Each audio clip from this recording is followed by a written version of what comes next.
Being close to winning the Daytona 500. This man also knows that feeling. Kyle Larson, oh so close in 2017. Thank you for being with us today. Yeah, thanks. No, it's yeah, that was that's definitely a bummer when you think back on it because yeah, it's our biggest race, and I was leading at the white flag. I remember looking up and like, holy crap, like we got a shot to win this thing, and then about that time, it was ran out of fuel. So, and then haven't really had a shot, I feel like, since then. So this is just a tough race, and hopefully, again, someday I'll have a shot to win, and ultimately we'll win.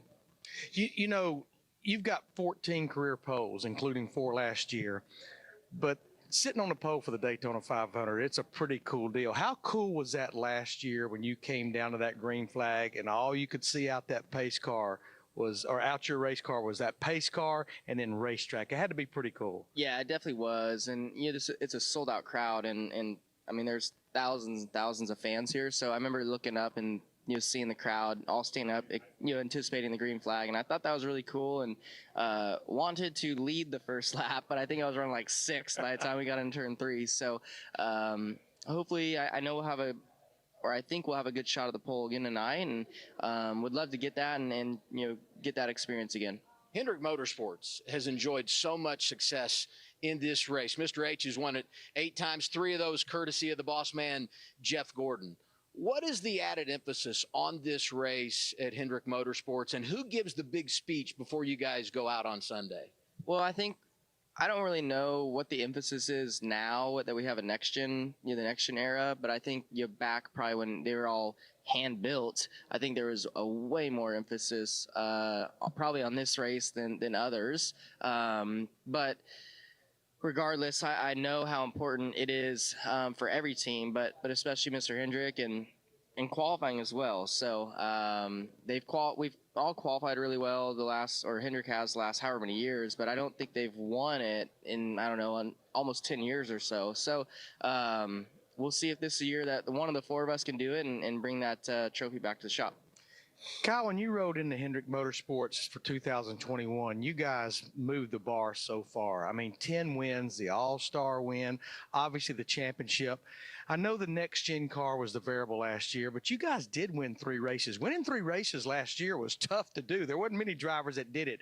But when you move the bar that far the year before, what's the conversation between you and Cliff Daniels, your crew chief, been like during the off-season? That we know that we can do it. I think that was the biggest thing about winning 10 races in championship. We know that we're capable of it. So that bar is there. It's definitely a very, very high bar, yeah. But we know that our team is capable of it. And I think that gives us a lot of confidence. And when you have a down year like we had last year, a lot of people would love to have that down year. Exactly. I don't necessarily call it myself like a down year. I know it.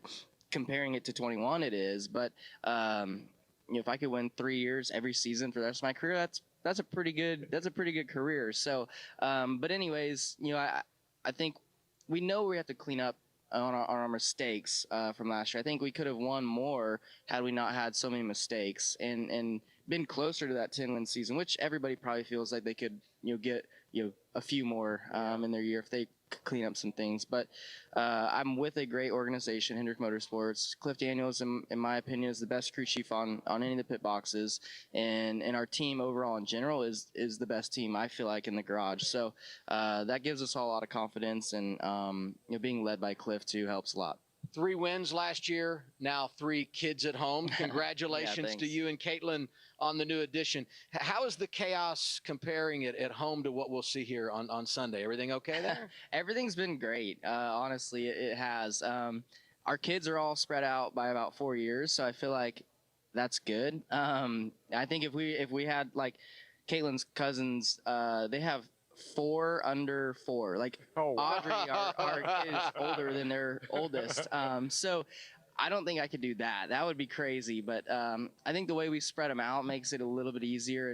And with each kid, Caitlin's got more experience too, so she's got it handled right now. She doesn't ask me for much help and lets me sleep at night. So it's been amazing.